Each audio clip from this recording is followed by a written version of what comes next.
उसका डर अमेरिका और कनाडा के लोगों में ऐसा है जिसके कारण वहाँ के लोग कई अनुष्ठान इससे बचने के लिए करते हैं। कई लोगों का ऐसा भी कहना है कि ये बहुत ही भयानक शिकारी होते हैं।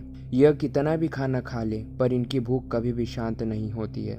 जितने बड़े होते जाते हैं इनकी शक्तियाँ भी उतनी ही भयानक तरीके से बढ़ती जाती है। यह अपने शिकार को धीरे धीरे तड़पा तड़पा कर मारते हैं। जी हाँ दोस्तों, ये कुछ और नहीं बल्कि बहुत ही भयानक शैतान वेंडिगो है। तो आज दोस्तों हम आपको वेंडिगो के एक रियल स्टोरी के बारे में बताने जा रहे हैं, जो कि 3 साल पहले मर्सीलेस वॉइड नाम के एक रेडिट यूजर द्वारा रेडिट पर शेयर किया गया था। तो अब आगे की कहानी उनके नज़रिए से। तो यह घटना मेरे साथ तब घटी थी जब मैं 10 साल का था। मैं इडाहो में रहता हूँ और बचपन से ही मेरा ज़्यादातर समय जंगलों में कैंपिंग करते हुए बीतता था। मेरे दादा दादी मुझे और मेरे बड़े भाई के साथ बचपन से ही कैंपिंग कराने ले जाते थे। और इसी कड़ी में एक बार की बात है, मैं मेरे दादा दादी और मेरे बड़े भाई के साथ कैंपिंग करने वार्म रिवर नाम के एक जगह में गया था। और इसी कड़ी में कैंपिंग लगाने के बाद मैं और मेरा भाई आसपास के एरिया में घूमने चले गए।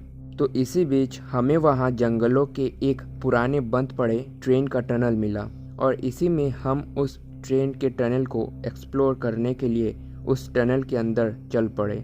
पर इसके बाद जो हुआ वह मैं कभी नहीं भूलूंगा। दरअसल उस ट्रेन टनल का 2/3 हिस्सा पार करते ही हमें किसी के नाखून पत्थरों से रगड़ने की आवाज़ आने लगी।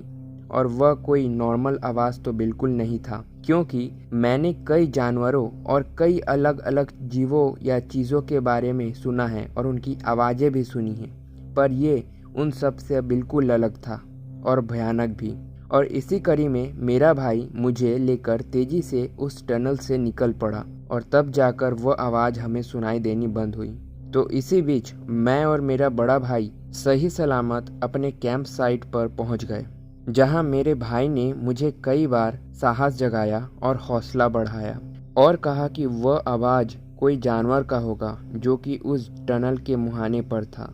पर असल में वह क्या था यह उनको भी पता था और मुझे भी। खैर जो भी हो, रात हुई और हम अपने अपने वैन पर सोने के लिए चले गए। मैं और मेरा भाई एक वैन में और दादा और दादी दूसरे में।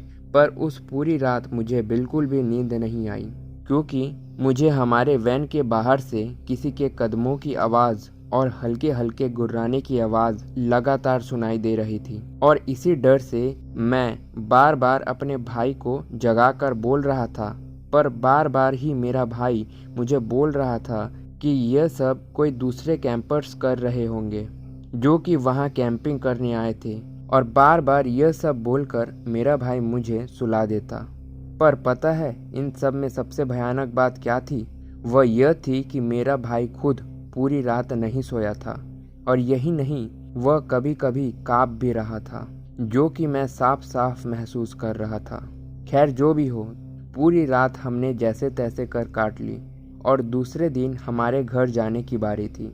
तो हम सही सलामत अपने घर पहुंच गए। पर घर में पहुंचकर कई हफ्ते तक सब कुछ ठीक था।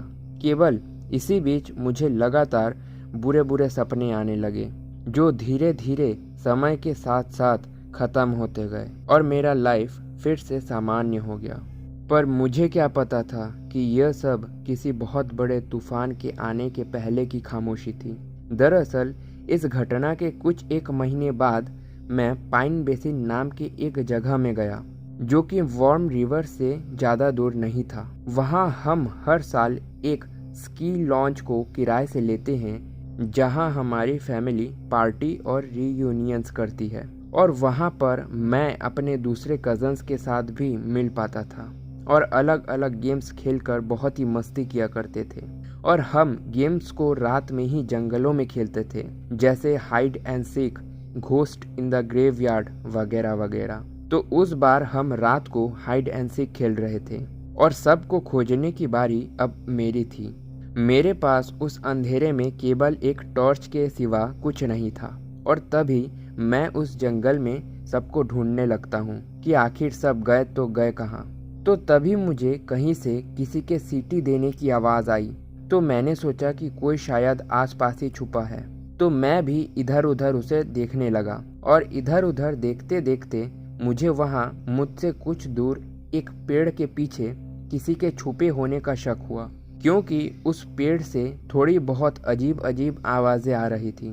तो इसी में मैं भी उस ओर जाने लगा और उस ओर जाते हुए पता नहीं क्यों पर मुझे बहुत भद्दी बदबू आने लगी, जिससे कि मुझे ऐसा लग रहा था कि तभी मैं उल्टी कर दूं।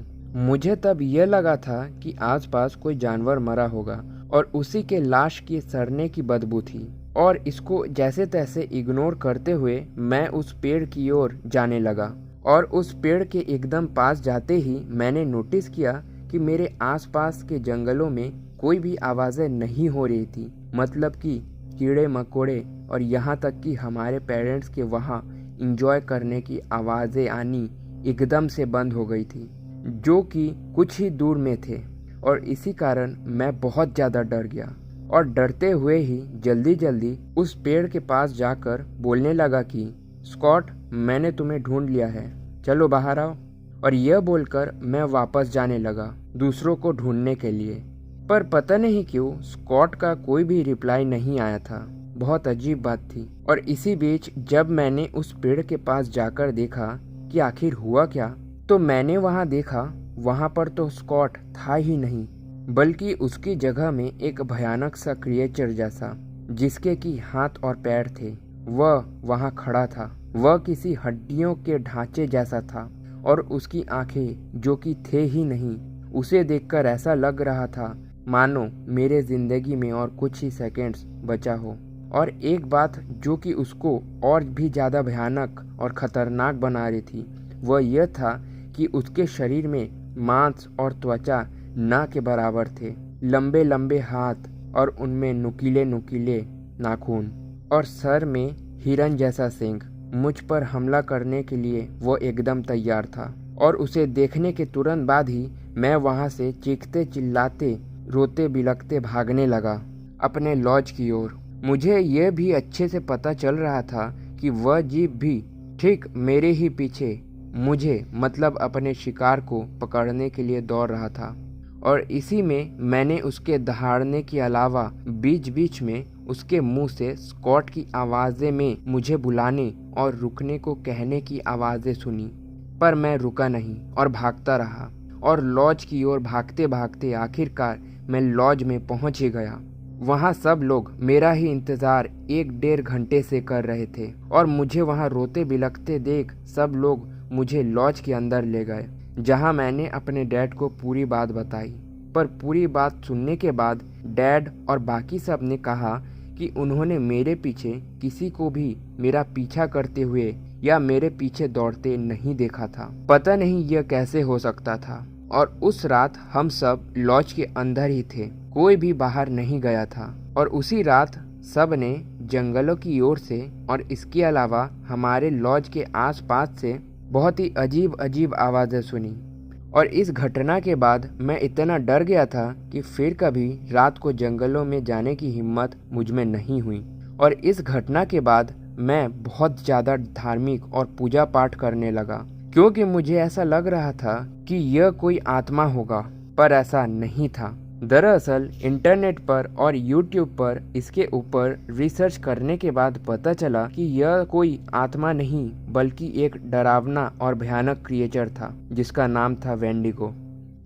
तो दोस्तों, कैसी लगी आपको ये रियल इंसिडेंट जो कि इस व्यक्ति के साथ कई सालों पहले घटी थी? और इसके अलावा हमारे मन में कुछ प्रश्न भी हैं कि आखिर उस जीप ने स्कॉट की आवाज़ क्यों और कैसे निकाली, और इसके अलावा वह इस व्यक्ति के अलावा किसी और को क्यों दिखाई नहीं दिया। आप हमें इसका जवाब कमेंट सेक्शन पर बता सकते हैं। और इसके अलावा चैनल में नए हैं तो सब्सक्राइब ज़रूर करें, क्योंकि हम ऐसे ही वीडियोस बनाते रहेंगे। वीडियो पसंद आया तो लाइक ज़रूर करें।